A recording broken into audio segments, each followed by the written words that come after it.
పవిత్రమైన తిరుమల శ్రీవారి లడ్డు ప్రసాదాన్ని కల్తీ నెయ్యితో కల్తీ చేసిన మూర్ఖులకు తగిన శిక్ష పడాల్సిందేనని గాజువాక తెలుగు మహిళా అధ్యక్షురాలు కనక భవాని అన్నారు. పాత గాజువాక పార్టీ కార్యాలయంలో ఏర్పాటు చేసిన విలేకరుల సమావేశంలో ఆమె మాట్లాడారు.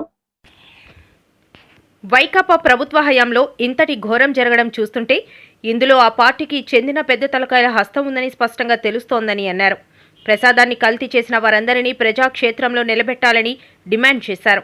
కార్యక్రమంలో ప్రధాన కార్యదర్శి లాక్కోజు దేవి, అధికార ప్రతినిధి నమ్మి పుష్పలత, ఉపాధ్యక్షురాలు గంతకోరు సత్యవతి, గుర్రాల రుక్మిణి, నాగోతు భార్గవి, సుంకర స్వాతి, సంతోషి కుమార్ యాదవ్, గుర్రం సుబ్బలక్ష్మి తదితరులు పాల్గొన్నారు. అధ్యక్షులు మన రాష్ట్ర ముఖ్యమంత్రి వర్యులు శ్రీ నారా చంద్రబాబు నాయుడు గారు, అదే విధంగా మన రాష్ట్ర అధ్యక్షులు గాజువాక శాసనసభ్యులు పల్లా శ్రీనివాసరావు గారి ఆదేశాల మేరకు ఈరోజు ఈ కార్యక్రమాన్ని పెట్టడం జరిగిందండి.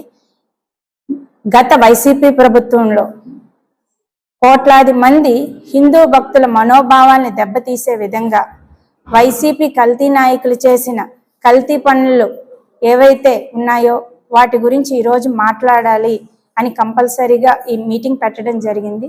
ఎందుకంటే మన కలియుగ దైవం, అదేవిధంగా కోట్లాది భక్తుల ఇష్టదైవం అయినటువంటి వెంకటేశ్వర స్వామి ప్రసాదం అంటేనే లడ్డు. అలాంటి లడ్డూలోని కల్తీ నెయ్యిని చేసింది ఈ కల్తీ వైసీపీ గవర్నమెంట్. అయితే ఈ కల్తీ నెయ్యి గురించి సుప్రీంకోర్టు ఒక సిట్ని ఏర్పాటు చేయటం జరిగింది. సిట్ ఇచ్చింది 11 పేజీల నివేదిక. ఆ నివేదికని సైడ్ పెట్టడం గురించి ఈ వైసీపీ నాయకులు చాలా డ్రామాలు ప్లే చేస్తున్నారు. అది మనకి ప్రజలకు తెలియాల్సిన ఆవశ్యకత ఎంతైనా ఉంది. మనం చూసుకున్నట్లయితే ఫస్ట్ టెండర్ని పిలాలి అంటే కొన్ని రూల్స్ అండ్ రెగ్యులేషన్స్ ఉంటాయి. కానీ ఆ రూల్స్ని ఏది కూడా గత వైసీపీ ప్రభుత్వం పాటించలేదు. ధన అర్జననే ప్రధాన లక్ష్యముగా, అంటే డబ్బుని దోచుకోవడమే ప్రధాన లక్ష్యంగా ఆలోచించి ఆ టెండర్ని వేరొకరికి ఇవ్వటం జరిగింది. మనకి ఫస్ట్ టెండర్ ఇవ్వాలి అంటే రోజుకి పర్ డే 4 లక్షల లీటర్ల పాలు ఇచ్చే డైరీ ఉండాలి. అదేవిధంగా 12 టన్నుల నెయ్యిని తయారు చేసే డైరీ ఉండాలి. కానీ గత ప్రభుత్వం వైసీపీ ప్రభుత్వం ఇచ్చిన డైరీ ఏం డైరీ అంటే బోలో బాబా డైరీ. మరి దానికి ఆవులు ఉన్నాయా అంటే అసలు ఆవులు లేవు. పోనీ 12 టన్నుల నెయ్యి ప్రిపేర్ చేయగలిగే పాలని ఏమైనా సేకరిస్తుందా బయట నుంచి అంటే అది కూడా లేదు. పాలని బయట నుంచి సేకరించట్లేదు, ఆవులు కూడా లేవు. మరి మనం చూసుకున్నట్లయితే మరి 2 లేకుండా మరి నెయ్యిని ఎలా తయారు చేస్తుందంటే మన విశ్వంలోనే అంటే ప్రపంచంలోనే పాలు లేకుండా నెయ్యిని తయారు చేసిన ఘనత గత వైసీపీ గవర్నమెంట్కే చెందుతుందండి. ఇది ఎలాగంటే పామాయిల్ని యూజ్ చేసి, పామాయిల్కి రకరకాలైన కెమికల్స్, అంటే మనం చూస్తున్నట్లయితే గ్లైకోగ్లిజరైడ్స్, అదేవిధంగా లాక్టిక్ యాసిడ్స్. గ్లైకోగ్లిజరైడ్స్ అంటే అందరికీ తెలుసు జంతు కొవ్వు.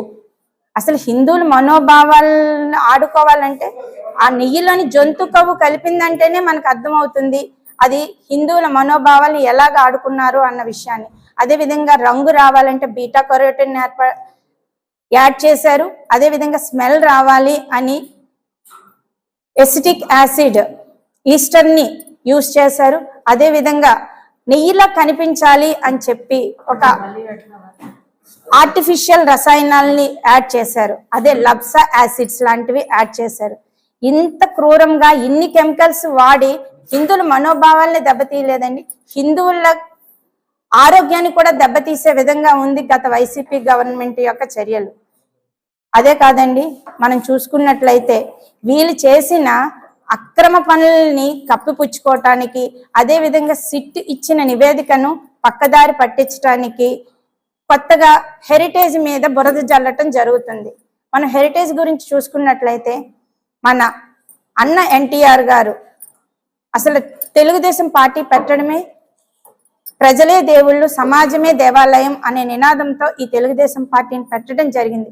అలాంటి గొప్ప తండ్రికి పుట్టిన బిడ్డ మన భువనేశ్వరమ్మ గారు ఎప్పుడు కూడా ప్రజలకు సేవ చేయాలి అనే ఆలోచనలోనే ఉన్నారు. అలాంటి భువనేశ్వరమ్మ లీడ్ చేస్తున్నటువంటి హెరిటేజ్ మీద బురద జల్లడానికి ఈ వైసీపీ గవర్నమెంట్ చూస్తుంది. అదే విధంగా మనం చూసుకున్నట్లయితే వైవి సుబ్బారెడ్డి గారే స్వయంగా చెప్పారండి, కల్తీ తమ హయాంలో కల్తీ జరిగిందని ఆయన ఒప్పుకున్నప్పుడు ఇంకా ఈ వైసీపీ నాయకులు డ్రామా ప్లే చేస్తూ అసెంబ్లీలోని చాలా నాటకాలు ఆడడం జరుగుతుంది. మనం ఇంకా చూసుకున్నట్లయితే మన జగన్మోహన్ రెడ్డి గారు అయినటువంటి తండ్రి గారు రాజశేఖర రెడ్డి గారు ఒక విషయం చెప్పడం జరిగింది, 7 కొండలు వెంకటేశ్వర స్వామికి ఎందుకు 2 కొండలు సరిపోతాయి అని ఆ రోజే మన భక్తుల మనోభావాన్ని దెబ్బతీసే విధంగా మాట్లాడారు. ఇలాంటి ఎన్నో అరాచకాలు చేసి మనల్ని ఈ కల్తీ నెయ్యి నుంచి డైవర్ట్ చేయటానికి చాలా ప్లాన్ చేస్తుంది ఈ వైసీపీ గవర్నమెంట్.